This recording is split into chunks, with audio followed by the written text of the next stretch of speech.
Ashtarashata Shishima Chila Bhaktivedānta Nārāyaṇa Gosvāmī Mahārāja Śrīla Gurudeva ki jai. Nitilapa Vishtam Vishnupad Ashtarashata Shishmad Śrīla Bhaktivedānta Vāman Gosvāmī Mahārāja ki jai. Nitilapa Vishtam Vishnupad Ashtarashata Shishmad Śrīla Bhaktivedānta Swāmī Mahārāja Śrīla Prabhupada ki jai. Nitilapa Vishtam Vishnupad Ashtarashata Shishmad Śrīla Bhakti Pragyan Keśava-vrata Mahārāja ki jai. Nitilapa Vishtam Vishnupad Ashtarashata Shishmad Śrīla Bhaktivedānta Saraswati Gosvāmī Prabhupada ki jai. Nitilapa Vishta Mahabhagavat Śrīla Gokṣaras Babaji Mahārāja ki jai. Nitilapa Vishta Śrīla Satchidananda Bhaktivedānta Thakur ki jai. Nitilapa Vishta Vaishnav Sarvabhauma Śrīla Raghunath Das Babaji Mahārāja ki jai. Śrī Rūpanu Gauriya Guru Varga ki jai. Śrī Rūpa Sanatan Bhatta Raghunath Śrī Jiva Gopal Bhattadash Raghunath Shara Gosvāmī Prabhu ki jai. Śrī Sarup Damodar Rai Ramanandari Śrī Gaur Parshad Vṛndā ki jai. Namacharya Śrīla Haridas Thakur ki jai. प्रेम से कहो श्री कृष्ण चैतन्य प्रभु नित्यानंद श्री अद्वैत गदाधर शिवासरी गौर भक्त वृंद की जय। श्री क्षेत्र मंडल गौर मंडल ब्रज मंडल मथुर वृंदावन धाम की जय। सर्व अभिष्ट विराट गिरिराज महाराज की जय। श्री राधा कुंड श्याम कुंड की जय। श्री मुन देवी गंगा देवी की जय। श्री तुलसी महारानी वृंद देवी की जय। श्री भक्ति देवी की जय। श्री पूर्णमासी योगमाया की जय। श्री गोपेश्वर महादेव की जय। श्री केशव-व्रत की जय। व्रत पालन करी भक्त वृंद की जय। श्री राम-नवमी अधिवास तिथि की जय।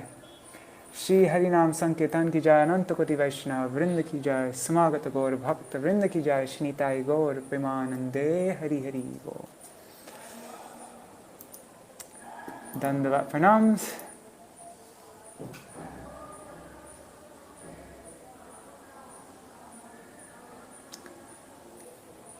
So now for our Keśava-vrata, we'll sing Vṛndā-devyāṣṭakam by Śrīla Vishwanath Chakravarti Thakur. Oh wait, one second. I'm just going to share this link in our WhatsApp group, Making Time for Kirtan. Let me see. Here it is. Okay. There. Just copying that link. Okay. Sorry, one second, should have done this before. Making time for Kirtan. Live now. There, okay. There. Alright, let's start.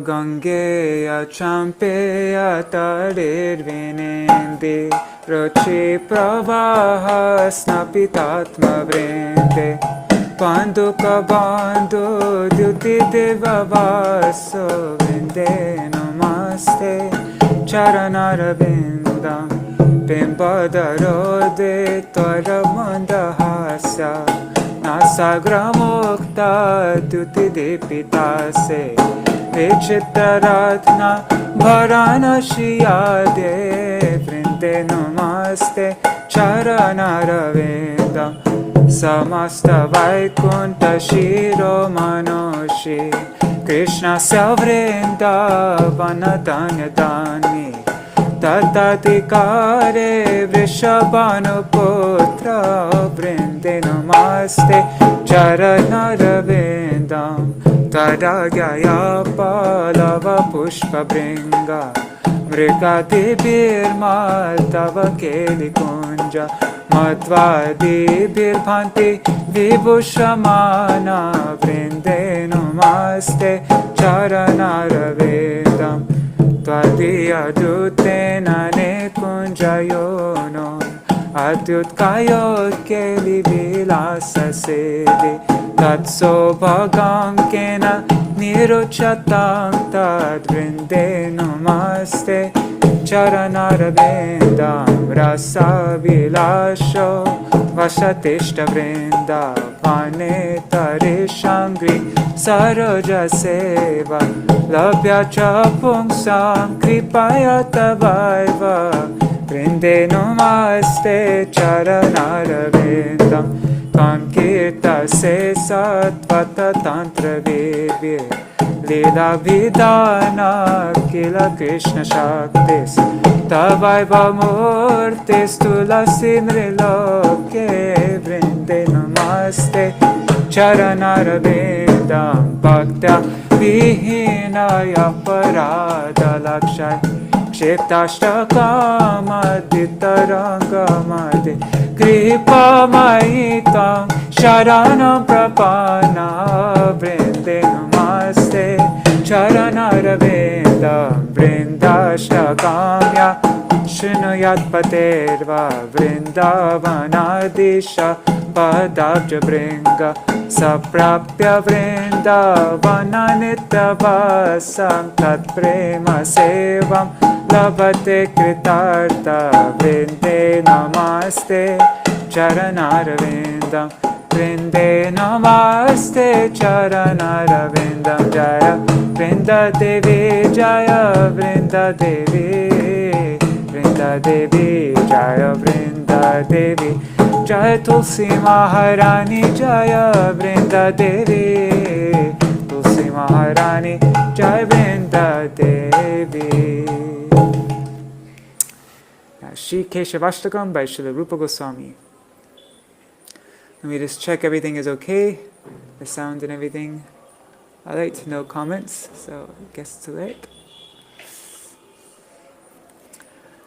Nava priyaka manjari rachita karna purashiyam Vinidratara malati kalita shekareno jalam Tarochvasita yutika gratita valguvai kakshakam Vraje vijayinam vaje Vipina deshatat Keśavā Dishangi manikastani Pranata shringi pinge kshane Mridanga mukhi dhumale Shabaliham shivangshi priye Iti swasurabbhikulam Taralamabhayantam mura Vraje vijayinam bhaje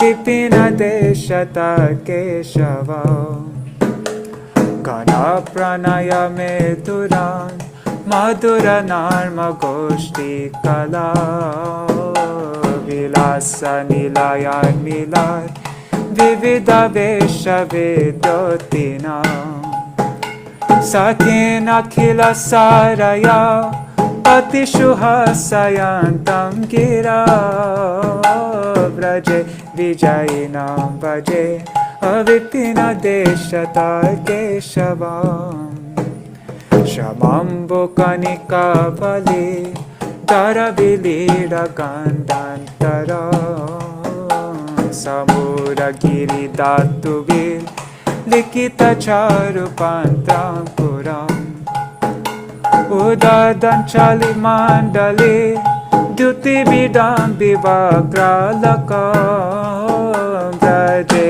vijayinam bhaje Vipina deshatat Keśavā Nibadda navatarnaka Validilokanotkantaya Natat kuraputanchalar Alugubir bhuvan bindatim Kalena dhavala khatam Lagu nirvartayantam puro Vraje vijayinam bhaje Vipina deshatat Keśavā Padankatati birvaram Virachayantam advashiyam Chalat tarala naichiki Nichaya dhulitum rasrajam Marola hari chanchali Krita dukola churanchalam Vraje vijayinam bhaje Vipina deshatat Keśavā Rasa Murali Kala Dvani Birulasananasa Kshanara Ballavi Pulakayantamanta Grihe Mohor Vidadatam Hridi Pramuditam Chagosheshwade Braje Vijayinam Bhaje Vipina Deshata Keśavam Upetyapati Sundari Tati Vira Vira Vyarchitam Smitang Kurankaram Vitar Natarapanga Pangi Shatai Stanastavaka Sancharan Nayana Chanchari Kanchalam Braje Vijayinam Bhaje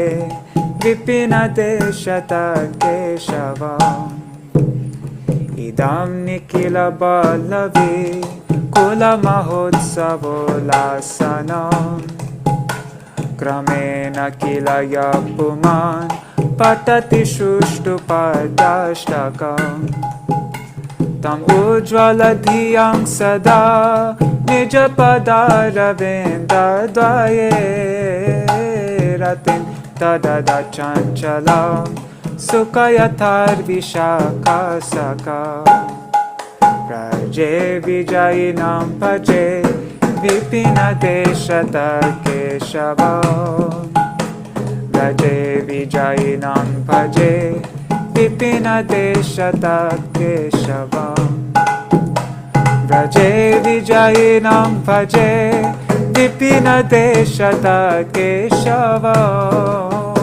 Braje Vijayinam Bhaje Vipina Deshata Keśavam Jaya Keśava-dev, Keśava-dev, Keśava-dev, Jaya Keśava-dev, Jaya Keśava-dev, Keśava-dev, Keśava-dev, Jaya Keśava-dev.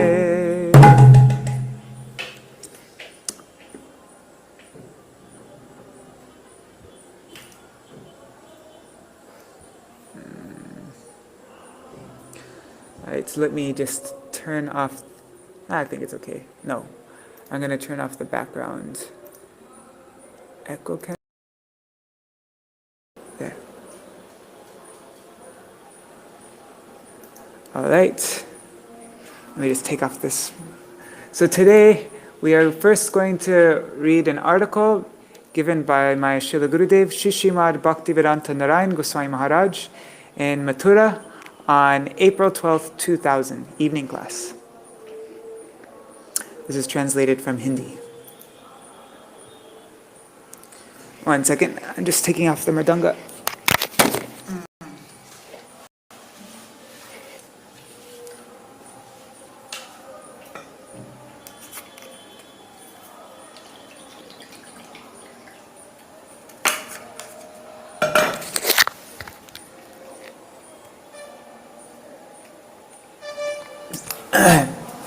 So yeah, I thought it would be nice to read something the day before Rāma-navami tithi, so that we will be in the right mindset when the day comes tomorrow. And we'll again read stuff tomorrow. I'll read tomorrow morning and tomorrow evening also.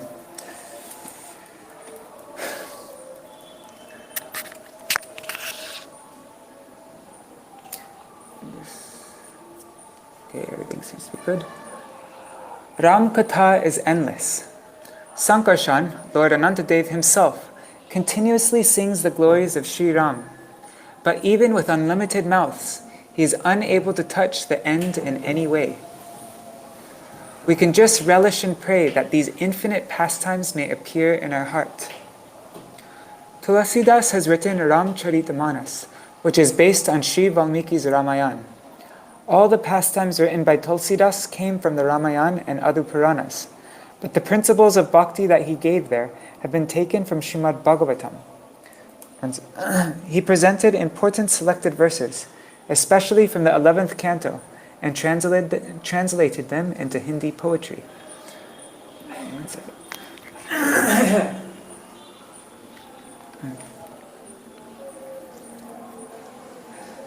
Some people consider Tulsidas to be a Mayavadi, but this is not correct. If we study Ramcharitmanas carefully, we can see that Tulsidas has written down the same principles that are in the Srimad Bhagavatam. God is personal. The living entities are his parts and parcels, and our eternal constitutional position is to serve him with love and affection. Another important point is that Tulsidas could not have written Ramcharitmanas unless he truly saw all these pastimes of Śrī Ram.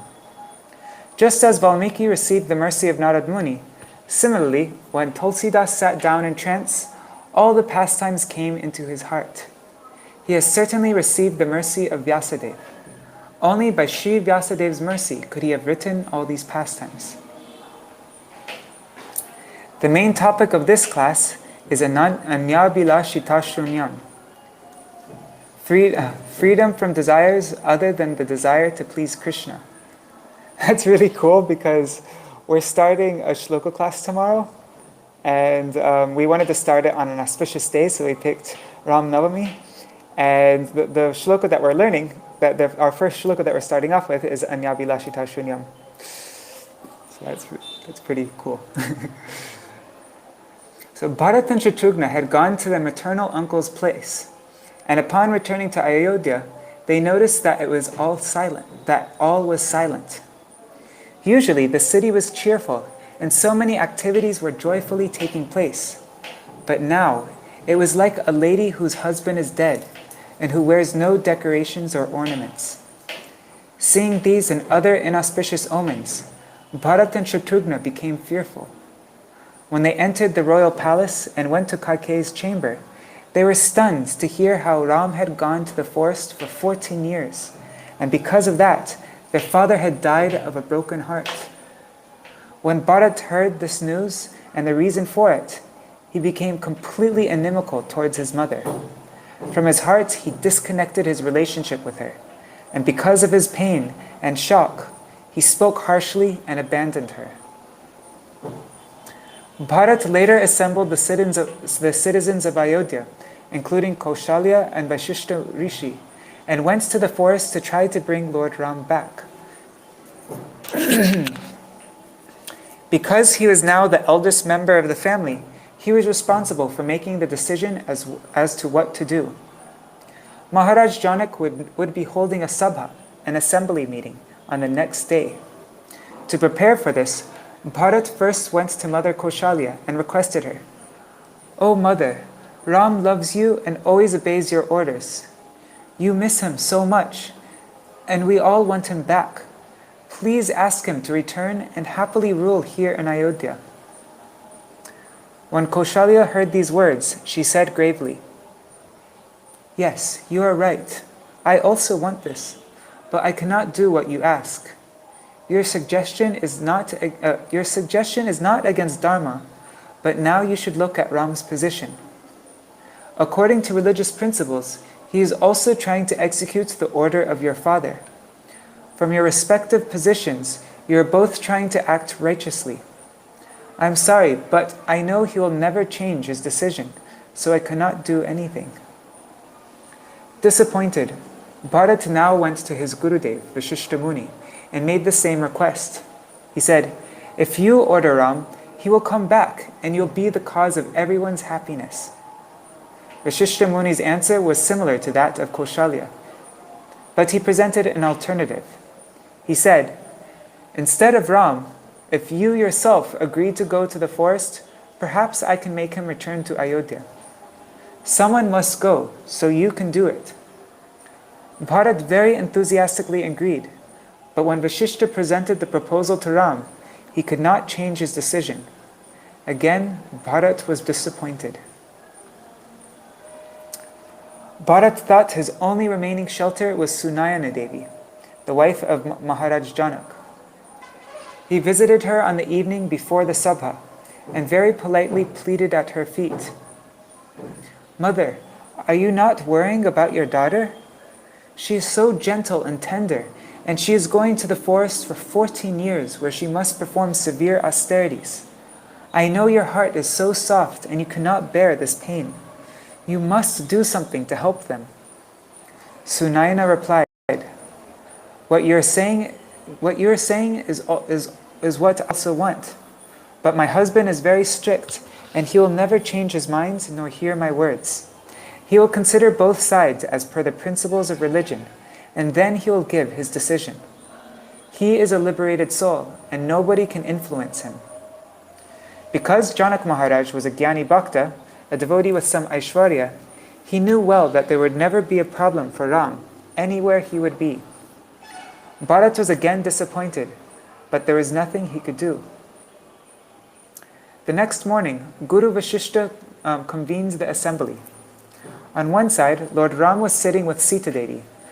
On the other side, Bharat was sitting with all the citizens of Ayodhya, and Mahārāja Janak was on the asana in the middle to hear the case and give the decision. The evening before, all had agreed to abide by the order of Mahārāja Janak because he knew religion and was impartial. He first inquired from Bharat, "What is your proposal? Please speak." With folded hands, Bharat said, "All I want is that Lord Ram shall come back to the kingdom. His father has given his order, but under unfortunate circumstances." Maharani Kaikeyi also became influenced, and she participated in this decision. This should not be considered as the ultimate decision, because now we can see that there is no real purpose for them to go to the forest. I am not going to accept the position of the king. By all evidence, it belongs to Ram. This is what all the citizens want, and I also want it. It will be a great injustice if we send him to the forest and don't give him this position. Mahārāja Janak was silent. He then turned to Lord Ram and asked him to speak. Ram then said, "Yes, you have heard what Bharat said. My father agreed with the order to send me to the forest and to give the position of king to Bharat. Mother Kaikeyi jointly participated, and my father kept silent. Monam samiti lakshanam. Silence is a symptom of agreement or consent. Now Kaikeyi wants to retract her statement, but that cannot be accepted. Why? Because my father is here no more. If he would be here and just remain silent, then I could agree. But that is not the situation. That is what I have to say." Mahārāja Janak closed his eyes and went into silent meditation upon his Gurudev, Lord Shankar. After coming out of his meditation, he very gravely began to speak.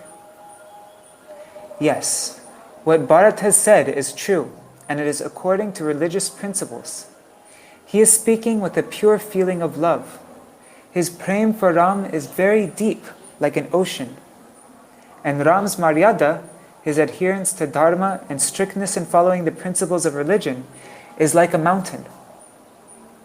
Bharat's ocean of love is so deep that the mountain will sink into that ocean.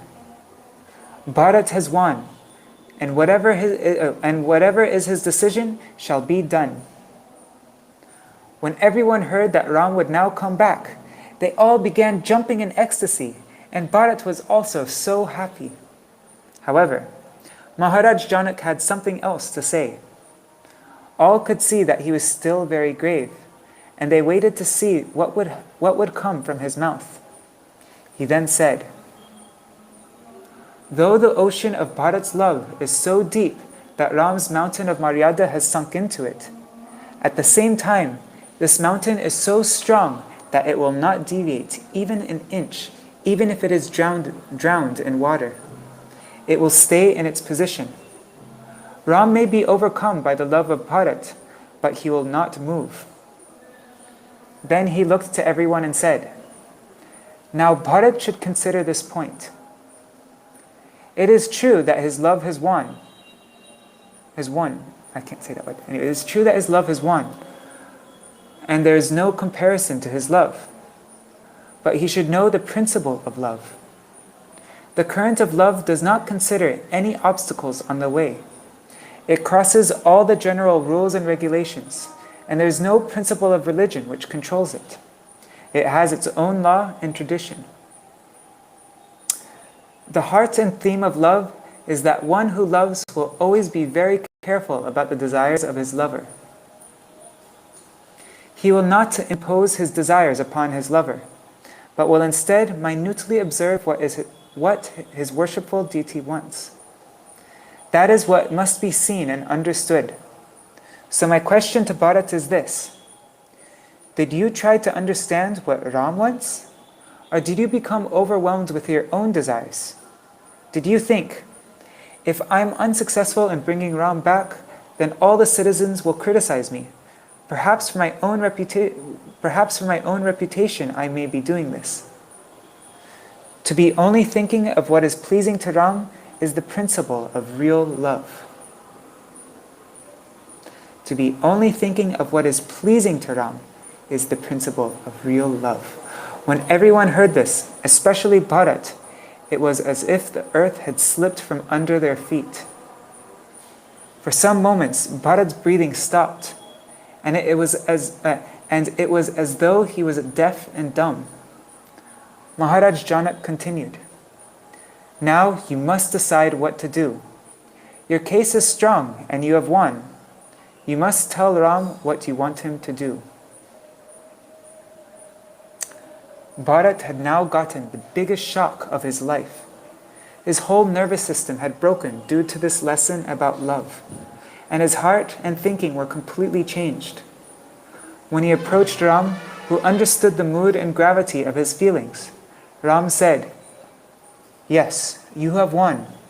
You want me to rule the kingdom, so I accept your request. I will now act as the king of Ayodhya.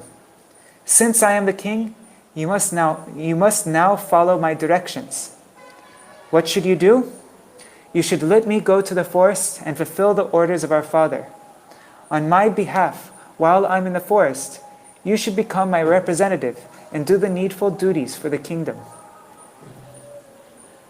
Bharat accepted this, and we cannot understand what kind of happiness he was feeling. So many opposite sentiments were coming in his heart and jumping, but he accepted Ram's order because now he understood the meaning of love.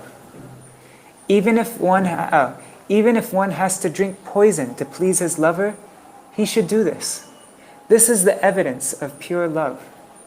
Similarly, when Kaikeyi was requested by Ram as a child to later banish him and give the kingdom to Bharat, her heart was broken and she cried out, "No, Ram, I cannot do that." Why not? She loves Ram more than Bharat. How could she do that? But Ram compelled her. He forced her, saying, "You must drink this poison, mother, because it is for the welfare of the whole world. This is my purpose for coming here, so you must do this." Bharat thus took Ram's crown, his wooden sandals, and his rajai. Rajai is a Hindi word. Most people, those who are not dedicated to the personal form of Lord Ram, think that rajai means only quilt. They say, "Just see how Bharat is so cruel. Ram had to go to the forest, and Bharat even took his sandals and his quilt." But here, rajai does not mean quilt. It comes from the word raji, meaning to agree. So Bharat took the orders of Ram to act as his representative and manage the kingdom in his absence. Here is a very important lesson for all who are practicing bhakti. We hear the shloka beginning Anyabhilashita shunyam, and we can very critically look into our hearts and consider, what am I doing? Am I trying to serve Krishna in the way my mind likes to serve him? Yes. Am I trying to serve the way I want to serve Krishna, the way that's pleasing for me? It is a subtle difference, because the mind is very tricky. If we fail to distinguish between these feelings, then anyabhilash, material desires, will cover our bhakti, and there will be no way we can advance. Today, about 99% of the devotees are like this. Some do it willfully, and some fail to distinguish the difference. If Gurudev asks them to do something which is not pleasing to their own minds, they get angry or annoyed with him. That is prevailing in the majority of cases. We have to very carefully observe this and try to kick out this anyabhilash. Bhakti is not so cheap. We are trying to attain that love which controls both Srimati Radhika and Krishna. But we must understand what price we have to pay for this. We have to give up everything we consider to belong to us. We do not have any separate existence of our own. The feeling of unconditional, unalloyed surrender is so deep that we become one with the mood of Gurudev. Then, within our hearts, all aspirations are no longer our aspirations. They are Gurudev's aspirations, are those of Hari, Guru, and Vaishnava. This is the state we want to achieve, and unless we attain it, there is no way to advance in bhakti. Whatever position we want to achieve in eternal Braj, we have to start practicing here with Gurudev. We have to apply this verse, Anyabhilashita Shunyam. We have to first apply it to Sri Gurudev. Srila Bhaktivedānta Thakur has written, I have happily mixed all my desires in your desires. My desires follow your desires. There is no difference. They do not even go to a small degree in a different direction. They are completely in line with your desires. This is what we want. Mahārāja Bharat then returned to Ayodhya with all his citizens, and he brought the sandals of Lord Ram. There was so much pain and grief on his return that he did not enter the kingdom. He acted like a representative and stayed in a village near the city called Nandigram. There he made a small hut, like Ram's hut in the forest, and took the dress of a renunciate like Ram. He did not cut his hair, and he lived only on fruits or whatever was available in the forest. He placed those wooden sandals on an altar and began worshipping them, just as if he was worshipping Ram. He performed arti, offering food, and made all the decisions based on the consultation with those wooden sandals. All his ministers also came there to discuss the ruling of the kingdom. Once, Mother Kaikeyi approached him. Now she suffered still more, because she was feeling the separation of two sons. If Bharat was there with her, there would be some consolation, but she had lost two. No one could understand her feeling of misfortune. She arrived in a palanquin and called the guards who were there, because Bharat rarely came out. He was always absorbed in separation of Ram. When he was informed that Mother Kaikeyi had come, he said, "All right, please call Queen Kaikeyi inside." He never called her mother. He only considered her as a Raja Mata, not as his mother.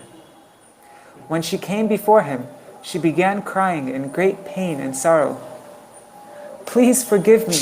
I have really committed such a big mistake. My intelligence was covered with ignorance. I failed to use my intelligence. Please come back to Ayodhya and stay there with me." Bharat said, "O Queen Kaikeyi, this is what you deserve. You should taste this more and more. This is the price you must pay." She said, "Bharat, you don't know my position. I have to stay in this palace, and this palace is biting me like scorpions. It is so painful. I cannot tolerate it anymore." Bharat was so strong and dedicated to Dharma that he would not agree. Then she said, "At least, please address me as mother. That will give me some solace." Bharat replied, "I cannot utter that word for you anymore. It is not possible." Jinki priye na Ram videhi. This verse from Ramcharitmanas is a translation from a verse in the Bhagavatam, which means that one should abandon that wife who is not favorable to bhakti. One should abandon that husband who is acting as an obstruction on the path of devotion. And one should abandon that father, that son, that brother, and so on. Any relationship that obstructs bhakti should be given up. Vibhishan gave up his brother Ravan because he had no love for Ram. Prahlad gave up his father Hiranyakashipu, and Bali Maharaj gave up his guru. Mirabai wrote a letter to Tulsidas about her circumstances regarding her performance of devotional activities for Krishna. Her family, and especially her husband, the Rana of Mewar, were unfavorable. He would always suspect that she had some illicit connection with a man, but she was absorbed in love of Giridhari. She wrote, "I cannot tolerate it anymore. They are torturing me. They have given me poison. They have tried to have me bitten by a snake, and they insult me. Please guide me." And Tulsidas wrote this verse to her, and though he did not instruct her specifically, she understood his message. One day, she was deeply absorbed, dancing and singing in kirtan behind closed doors with Giridhari there. The king heard her singing in great jubilation, and he also heard someone playing a flute. With great anger, with sword in hand, he tried to enter the room, but she did not hear him. Krishna was playing the flute, so how was it possible for her to have any external consciousness? When the king entered, he saw that no one else was there with her, and Mirabai had fainted. He looked everywhere for the man who was playing the flute. Somehow or other, he revived Mirabai and asked her with harsh words, "Where is that man you have hidden here?" Mirabai said, "You cannot see him? He is standing right there." "I cannot see him," he said. Then Mirabai mercifully placed her hand on his eyes, and by the touch of her fingers, the Rana was able to see the threefold bending form of Krishna playing the flute. Now taking darshan, he was humbled, and he also fainted. In the meantime, Krishna disappeared, and when the Rana returned to consciousness, he so much repented. Lamenting, he fell at the feet of Mirabai and again begged for forgiveness. He said, "I was so offensive and foolish." Because she suffered so much, she had no reaction to his words. She had made up her mind that she must go to Vrindavan. She explained that what had happened, and nothing could stop her now. Chanting Giridhari Gopal, she left for Vrindavan. There she met Śrīla Jiva Gosvāmī, and she took Gopal mantra from him. Was she a real disciple of Jiva Gosvāmī? No, she was a half disciple, because she ended up in Dwarka. She said, "I only see Krishna. I don't see anyone else." Her vision was not so broad that she could see the gopis. She failed to accept the guidance of the gopis, and for that reason she could not get any position in Vraj. She went to Dwarka, and there she entered into the deity of Dwarkadish and never came out. This is a very important point for those who want the service of the divine couple in Vraj, but to think that they can achieve it by following all the principles of Vaidhi Bhakti. They are meditating on Dwarka Lila, and yet they want the service of Radha Krishna in Vraj. Because they have such meditation, they will not get a position in Vraj. If a husband is somewhat following Bhakti, he will be very happy if someone's wife takes to spiritual life and, becoming completely surrendered, gives up her home. However, if it comes to his wife, he cannot tolerate it. And it is the same with a wife. If someone else's husband becomes so absorbed that he gives up his family life, she says, "Oh, this is good. You are so fortunate. You've become a pure devotee and your whole family will be delivered." But when it comes to her own husband, it cannot be tolerated. And it is the same with a son and a father. This consideration is very bad and should not be done. No one is going to stay here in this body. We should try to use our power of discrimination to understand the purpose of life. For more information about Ram, Lakshman, Bharat, and Shatrughna, see Srimad Bhagavatam 9.10, Canto 9, Chapter 10, translated by Pundarik Prabhu, and transcriber and editor Mula Prakriti Didi. Cool. Assistant editor Shamrani Dasi, typist Premapati Dasi. Alright, so that was a beautiful class. I'm so happy I just chose the first one on purebhakti.com, and it happened to, I'm really happy I read this one. Especially now that we're going to be learning this verse tomorrow, Anyavilashita Shunyam. So now we can have a deeper understanding of that verse. Alright, so now we're going to be reading a class by Srila Bhaktivedānta Bharatī Gosvāmī Mahārāja, given on April 18th and 19th, 2017.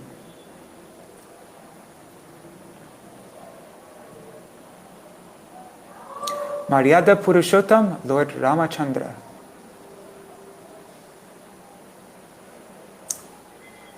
Today is a special day. It is the appearance day of Maryada Purushottam, Lord Ramachandra. It is also the disappearance day of Srila Bhakti Soda Ashram Maharaj, one of the last among our Shiksha Guru Varga, and the appearance day of Srila Bhakti Vallabha Tirtha Maharaj, our presiding Acharya of Sri Chaitanya Gaudiya Math. Why we observe the Lord's appearance day?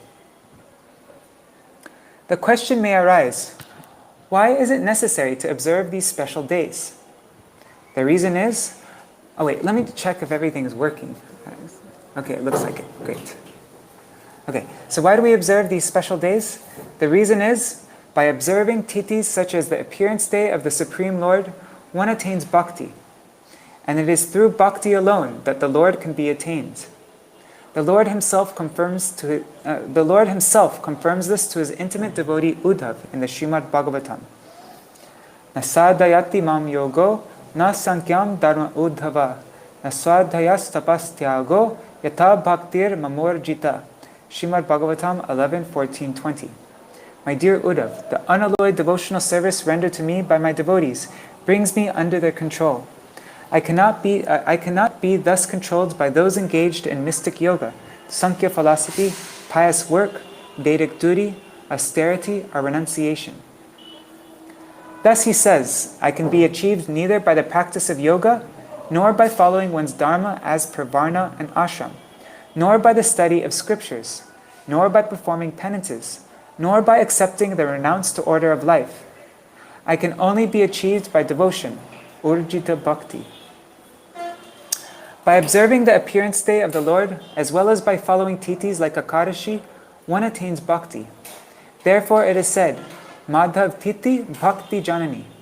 Madhav tithi, the days of Madhav, like Janmashtami, Rāma-navami, or Akadashi tithi, is the mother of bhakti. All forms of the Lord are transcendental and all auspicious. The appearance day of the Lord is all auspicious. The Lord appears for the eternal welfare of the living entities, and on His appearance days, He is especially inclined to offer boons. Even in the material world, there is a practice to offer something in charity whenever a child is born. Even atheists follow this practice. Those who are well read in history would be aware that Humayun distributed kasturi, pure musk, when his son was born, with the desire that his son's fame would be spread far and wide, just like the scent of musk. Humayun. As Bhagavan, He assumes so many forms. When the Lord assumes the form of a boar or a tortoise, is there any fault? When He incarnates as Kurma, He is the same omnipotent Lord. Omnipotent. Yeah. As Kurma, He effortlessly held the Mandara mountain on His back, which the forces of the demigods and demons combined could not even move. As Varaha, He saved Mother Earth by lifting her on His tusks. As Nrsimhadev, He slayed Hiranyakashipu. This is no ordinary feat. Hiranyakashipu's skin had become so tough due to performing austerities that even Indra's weapon, the Vajra, could not leave a mark on it. What to speak of killing him? However, he was effortlessly killed merely by the nails of Lord Nrsimhadev. Nrsimhadev's form was so ferocious that even the demigods could not imagine approaching him. On the other hand, the forms of Ram or Krishna are very beautiful to behold. But whether he appears as Nrsimha, Varaha, Kurma, Rama, or Krishna, all these forms are most auspicious and transcendental. Ravan had descended from Vaikuntha. He was originally Jai, the gatekeeper of Vishnu and Vaikuntha. After being cursed by Sanak, Sanatan, Sanandan, and Sanat Kumar to become a demon when they had become angry for being denied entrance into Vaikuntha. Anyhow, although he prayed to be relieved of this curse, they said, "When you are killed at the hands of Bhagavan, you will be freed." So the first appearance of Jaya and Vijay in the material universe was as Hiranyaksha and Hiranyakashipu. Next was Ravan and Kumbhakarna, and later Shishupal and Dantavakra. All of them were personally killed by the Lord in his various incarnations. But Bhagavan is all auspicious, he is Mangalmay. So no inauspiciousness can ever happen to any living entity due to him. By his killing, they were delivered. The only cause for inauspiciousness is one's own karma, by which some become unhappy and others become happy. The Lord is only hungry for his devotees' love. The Lord requested Madhavendra Puri, who did not have even a hut. The Lord requested Madhavendra Puri, who did not even have a hut where an altar could be placed, for help. The Lord called upon the one who had nothing to call his own, disregarding wealthy. Sorry, I'm having a hard time reading all of a sudden. Disregarding the wealthy, who could have served him with opulence. What is the reason? In reality, the Lord has no hunger. He is Purnavastu. He is complete in himself. He is not in need of anything. He is only hungry for the love residing deep within the hearts of his devotees.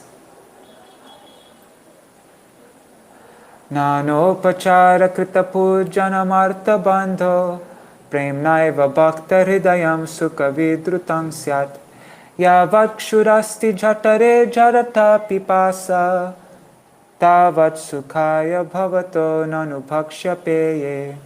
Sri Chaitanya Charitamrita, Madhya 869. Ramananda Rai continued, as long as there is hunger and thirst within the stomach, varieties of food and drink make one feel very happy. Similarly, when the Lord is worshipped with pure love, the various activities performed in the course of that worship awaken transcendental bliss in the heart of the devotee. Food and drink will give happiness as long as hunger and thirst remain. If there is no hunger and thirst, and one has eaten to the brim, can they eat any more even upon being requested? I witnessed one such instance while in school. During Navaratra, people are fed sumptuously. Brahman boys are called and trained to serve food. The training was, the first thing serving should be done with a small ladle, and the next with a big ladle. First, each of the preparations were to be served to all, and thereafter, according to the individual's preferred taste, those specific preparations were supposed to be immediately replenished, this time with the help of the big ladle. This was done to prevent anyone from feeling, I wish I was served more of that preparation I liked. Whichever preparation was not found on the leaf plate would be served automatically, without even asking. This was the training. At last, a man would come with a basket full of 1 rupee silver coins. In those days, most coins were made of silver. That man would announce, I will not see what remains uneaten on anyone's plate as of now, but for every rasgulla one eats now, I will give him a silver coin each. This is over and above what one gets as dakshina. In those days, 1 rupee had great value. In fact, that old 1 rupee coin is almost worth 100 rupees today. Some took 1 rasgulla, and others took 2. After a while, he would announce, now those who will take a rasgulla will receive 5 rupees. However, by this point, no one would be able to consume any more, so they would lament, had I not accepted this rasgulla earlier, I could have profited more now. But what can I do? Later he said to us, by doing this, I am assured that no one is leaving without being completely satisfied with a full stomach. As a child, I could not understand this. I thought that people ate nicely and hence they weren't accepting more rasgullas out of formality, even though they were being offered 5 rupees. But the reality was that they were so full that they had no space to eat any more, even when tempted by money. Similarly, the Lord is Purnavastu. He is complete in himself. He does not experience the pangs of hunger. Then why does he say he is hungry? Why did the Lord confess to Madhavendra Puri that he was suffering and hungry? Did he lie? No. Premnaiva bhakta hridayam sukha vidrutang syat. He is hungry for the love that resides within the hearts of his devotees for him. He is hungry for the love that resides within the hearts of his devotees for him. Bhagavan has no birth. He is Aja, unborn. Yet he appears as the son of Dasharath and Kaushalya, as the son of Vasudeva and Devaki, as the son of Nanda and Yashoda. Why? It is only to bestow happiness upon his devotees and to enjoy being subjugated by their love for him. When Dasharath accidentally killed Shravan Kumar, he was cursed by Shravan Kumar's father. You too will die out of grief and separation from your son. Upon being told by Dasharath, "Oh, best among the rishis, I do not even have a son," Shravan Kumar's father asserted, "You will have a son, and you will die out of grief and separation from him." Later, Rishyashringa,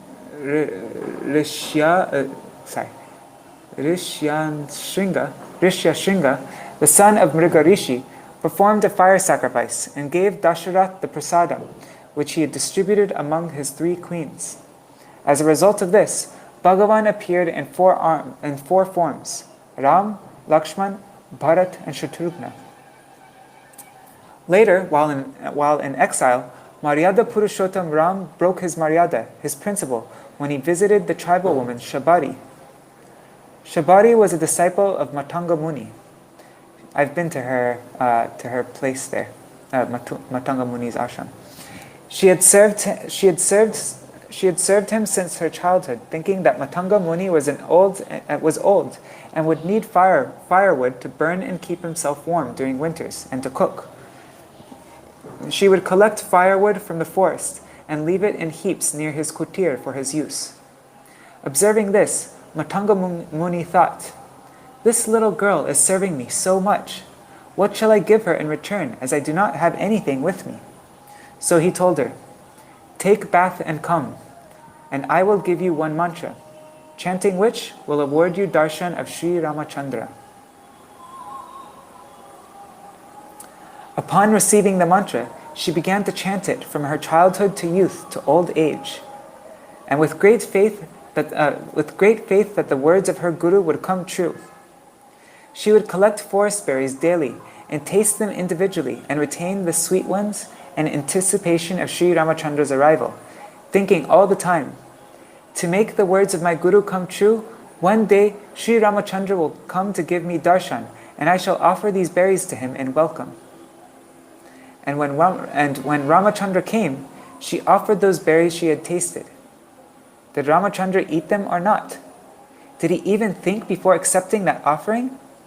He accepted them lovingly. Did he embrace Guhaka Chandal or not? Where did he keep his Maryada then?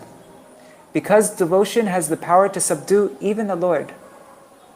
It is the force that makes him break his vows. That is why in the Bhagavad Gita 9:31, Krishna said, "Konteya pratijanihi name bhakta pranashyati." O son of Kunti, you should declare that my devotee never perishes. Arjuna replied, "Prabhu, if you yourself declare, it will be good. Why are you involving me?" The Lord explained, "I may break or change my vow, but I would never allow my devotees' vows to be broken. Hence, I am asking you to declare it." Why should we observe Vaishnav tithis? If one doesn't serve such a magnanimous Lord, then who else is worthy of service? And the devotees, whose words the Lord himself protects, such devotees' glories are more glorious than even those of the Lord.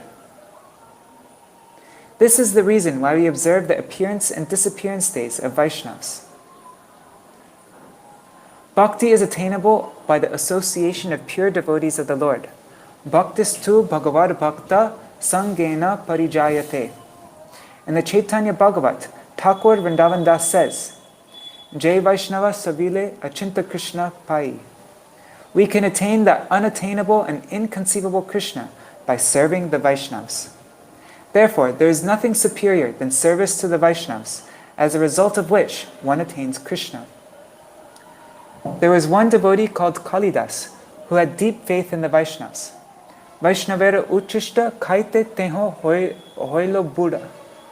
Chaitanya Charitamrita Antya 16.8. Kalidas ate the remnants of Vaishnavas. His regard for Vaishnavas being undeterred for considerations such as caste, creed, or bodily designations. So he ate the remnants of Vaishnavas throughout his life, even in his old age. He would offer nice foodstuffs to Vaishnavas, and after they would offer them to their lordships, consume them, and throw the remnants into the dustbin. Kalidas would collect those remnants, go to a solitary place, and eat them, unnoticed by anyone. But the Lord is the all-seer, Sarvadarshi, and witness to everything, Sarvashakshi. He saw Kalidas while the people in general were unaware. When Kalidas came to Jagannath Puri, he got unprecedented mercy of Chaitanya Dev, which took everyone by surprise. Earlier, during the Gundicha Marjan Lila, one Gaudiya Vaishnav had washed the lotus feet of Mahaprabhu and drank the water. This had upset Mahaprabhu very much. But when Kalidas drank the water that had bathed Mahaprabhu's feet, not once, but 3 times, he did not face any objection from Mahaprabhu. So is the Lord partial? Sarvagya Shiromani Chaitanya Ishwar Vaishnave Tahara Vishwas Jane na Antar. Śrī Chaitanya Charitamrita Antya 1648. Śrī Chaitanya Mahaprabhu is the most exalted, omniscient, supreme personality of Godhead, and therefore he knew that Kalidas, in the core of his heart, had full faith in Vaishnavas.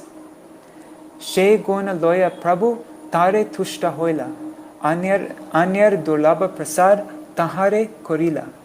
Śrī Chaitanya Charitamrita Antya 1649. Because of this quality, Śrī Chaitanya Mahaprabhu satisfied him with mercy not attainable by anyone else. Thus we can attain that unattainable and inconceivable Krishna by serving the Vaishnavas. Simply remembering the name of a Vaishnava constitutes as service unto him. Wow, that's cool. Simply by remembering the name of a Vaishnava constitutes as service unto him. That is why it is an offense not to glorify them on their tithis. Alright, so we must glorify Srila Bhaktivedānta Gosvāmī Maharaj tomorrow on his appearance day. So I think tomorrow morning I will read the glories of Srila Bhaktivedānta Gosvāmī Maharaj on my personal Facebook page. Maybe I'll read it on this page also. I don't know. Anyways. Alright, that was beautiful Hari Katha from my Gurudev and from Srila Bhaktivedānta Bharatī Gosvāmī Maharaj. So happy I got the chance to read this with all of you.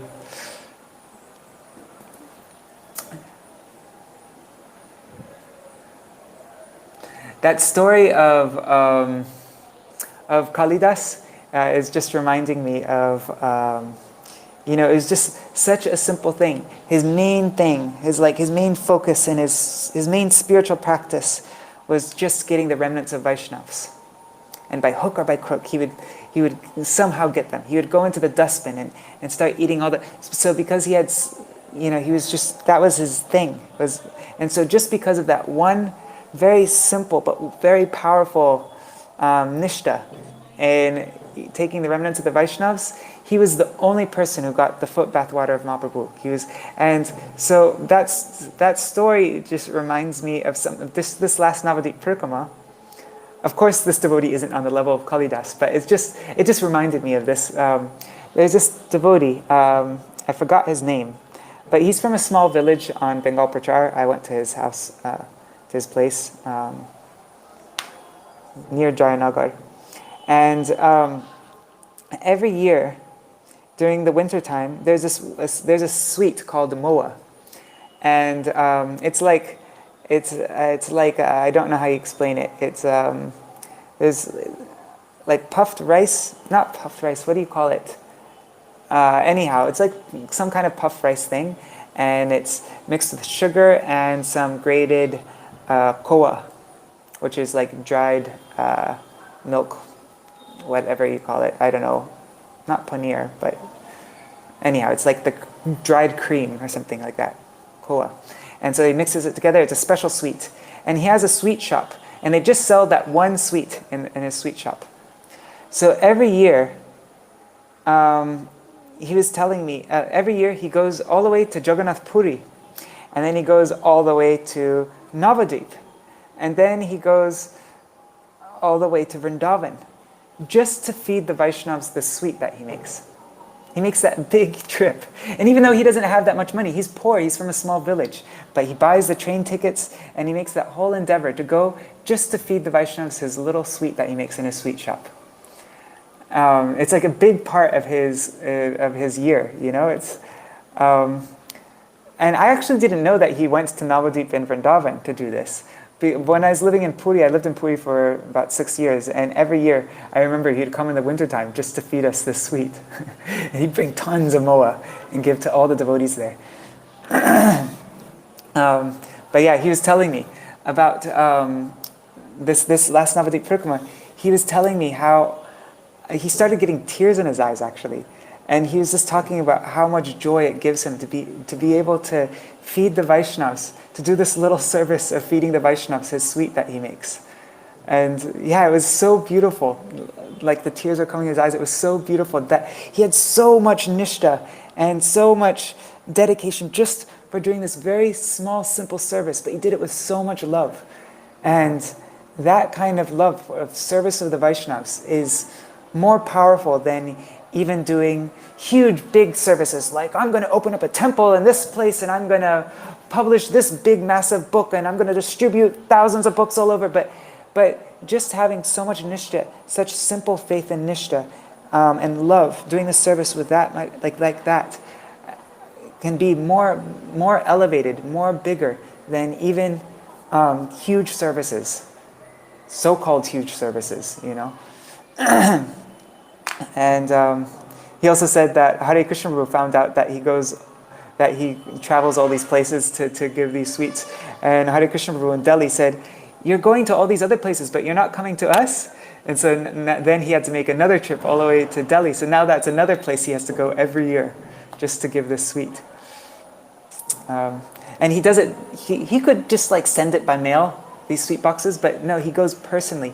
He makes a train journey just to give it by his own hands, to be able to serve with his own hand all the Vaishnavas. So, yeah. Anyhow. All right. I'm just going to do a quick Mahamantra today because it's very late.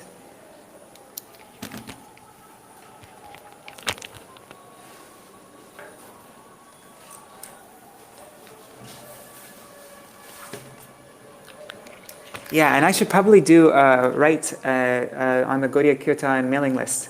I think I'm going to write, I'm going to put 2 kirtans there, Rāma-chandra-ashtakam and, what is it? Śrī Rāma-chandra Kripalu Bhajamana. That song by Tulsidas.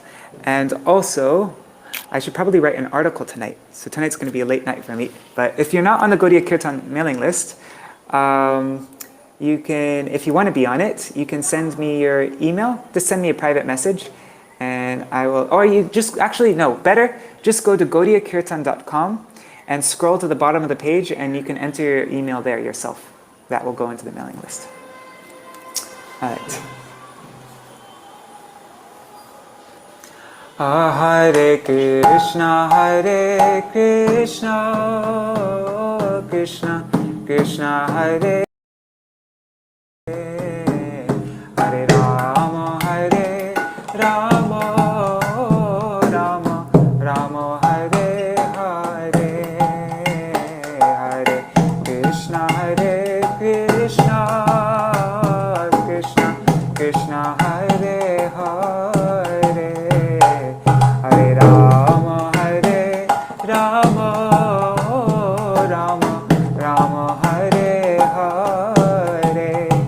Hare Krishna, Hare Krishna, Krishna Krishna, Hare Hare, Hare Rama, Hare Rama, Rama Rama, Hare Hare, Hare Krishna, Hare Krishna, Krishna Krishna, Hare Hare, Hare Rama, Hare Rama, Rama Rama, Hare Hare, Hare Krishna, Hare Krishna, Krishna Krishna, Hare Hare, Hare Rama, Hare Rama, Rama Rama, Hare Hare, Hare Krishna, Hare Krishna, Krishna Krishna, Hare Hare, Hare Rama, Hare Rama, Rama Rama, Hare Hare, Hare Krishna, Hare Krishna, Krishna Krishna, Hare Hare, Hare Rama, Hare Rama, Rama Rama, Hare Hare, Hare Krishna, Hare Krishna, Krishna Krishna, Hare Hare, Hare Rama, Hare Rama, Rama Rama, Hare Hare, Hare Krishna, Krishna Krishna, Hare Hare, Hare Ram, Ram Ram, Hare Hare, Hare Krishna, Krishna Krishna, Hare Hare, Hare Ram, Ram Ram, Hare Hare, Hare Krishna, Krishna Krishna, Hare Hare, Hare Ram, Ram Ram, Hare Hare, Hare Krishna, Krishna Krishna, Hare Hare, Hare Ram, Ram Ram, Hare Hare, Hare Krishna, Krishna Krishna, Hare Hare, Hare Ram, Ram Ram, Hare Hare, Hare Krishna, Krishna Krishna, Hare Hare, Hare Rama,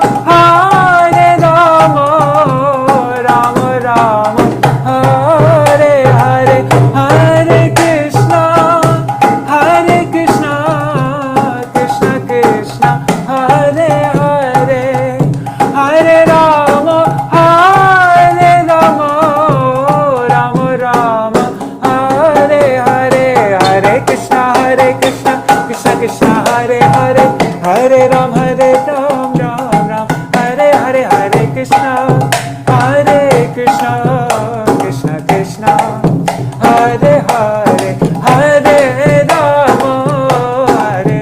Rama, Rama Rama, Hare Hare, Hare Krishna, Krishna Krishna, Hare Hare, Hare Rama, Rama Rama, Hare Hare, Nitai Gaur, Hari Bol, Hari Bol, Hari Bol, Nitai Gaur, Hari Bol, Nitai Gaur, Hari Bol, Hari Bol, Hari Bol, Nitai Gaur, Hari Bol. Jai Shri Guru Gauranga Gandharvika Giridhari Shri Radha Vinod Bihari Ju ki Jai, Shri Govinda Gopinath Maran Mohan Ju ki Jai, Nityalapa Vishnu Vishnupad Ashtatarashata Shishima Chila Bhaktivedānta Nārāyaṇa Gosvāmī Mahārāja Śrīla Gurudeva ki Jai, Nityalapa Vishnu Vishnupad Ashtatarashata Shishima Chila Bhaktivedānta Vaman Gosvāmī Mahārāja ki Jai, Nityalapa Vishnu Vishnupad Ashtatarashata Shishima Chila Bhaktivedānta Swāmī Mahārāja Śrīla Prabhupada ki Jai, Nityalapa Vishnu Vishnupad Ashtatarashata Shishima Chila Bhakti Pragyan Keśava-vrata Mahārāja ki Jai, Nityalapa Vishnu Vishnupad Ashtatarashata Shishima Chila Bhakti Siddhanta Saraswati Gosvāmī Prabhupada ki Jai, Nitilapavishta Mahabhagavat Śrīla Gokṣaras Babaji Mahārāja ki jai, Nitilapavishta Śrīla Satchidananda Bhaktivedānta Thakur ki jai, Nitilapavishta Vaishnav Sarvabhauma Śrīla Jagannath Das Babaji Mahārāja ki jai, Śrī Rūpanu Gauriya Guru Varga ki jai. Did I do Śrīla Prabhupada? I spaced out for a second. Anyways, Nitilapavishta Mashrupad Ashtatarashata Shmad Śrīla Bhaktivedānta Bharatī Gosvāmī Mahārāja ki jai, Nitilapavishta Mashrupad Ashtatarashata Shmad Śrīla Bhaktivedānta Trivikram Gosvāmī Mahārāja ki jai, Nitilapavishta Mashrupad Ashtatarashata Shmad Śrīla Bhaktivedānta Swami Mahārāja Śrīla Prabhupada ki jai, Śrī Rūpanu Gauriya Guru Varga ki jai, Śrī Rūp Sanatan Bhatta Raghunath, Śrī Jeev Gopal Bhatta Raghunath Śrāda Gosvāmī Prabhu ki jai, Śrī Sarup Damodar Rāma-navami Śrī Gaur Parshad Vṛndā ki jai, Nāmacharya Śrīla Haridas Thakur ki jai, Prem se kaho Śrī Krishna Chaitanya Prabhu Nityananda, Śrī Advaita Gadadhar Shivasari Gaura Bhakta Vṛndā ki jai, Śrī Kshetra Mandala Gaura Mandala Vraja Mandala Mathura Vrindavan Dham ki jai, Sarva Abhishta Bharata Giriraj Mahārāja ki jai, Śrī Radha Kunda Shama Kund ki jai, Śrī Muna Devi Ganga Devi ki jai, Śrī Tulsi Maharani Vṛndā-devi ki jai, Śrī Bhakti Devi ki jai, Śrī Purnamasi Yogamaya ki jai, Śrī Gopeshwara Mahadev ki jai, Śrī Harinam Sankirtan ki jai, Śrī Keśava-vrata ki jai, Vrat Palan Kari Bhakta Vṛndā ki jai, Śrī Rāma-navami Adivas tithi ki jai, Śrī Harinam Sankirtan ki jai, Anantakoti Vaishnava Vṛndā ki jai, Samagata Gaura Bhakta Vṛndā ki jai, Śrī Nitai Gaura Premanande Hari Hari Bo. Vrindai Tulsi Devai Priyai Keśavāṣṭakam Krishna Bhakti Pradadevi Satyavatai Namo Namaha. Vancha Kalpatarubhyascha Kripa Sindhubhya Vacha Patitanam Pavanebhyo Vaishnavebhyo Namo Namaha. Dandavat Pranamis. Jai Śrī Radhe, Jai Śrī Ram, Jai Sita Ram. Hari Bol. And just saying one more time, tomorrow we're beginning our shloka program. There's two groups, people who want to learn a shloka every other day, and those who want to learn a shloka once a week. We have two WhatsApp groups, and yeah, we're officially starting tomorrow. So I think I'm going to write something on the Gaudiya Kirtan mailing list about those shloka programs.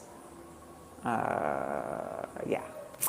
Or if you want to join, you can send me a message. I'll send you the WhatsApp link to join.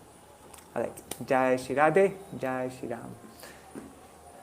Okay, Hari Bol.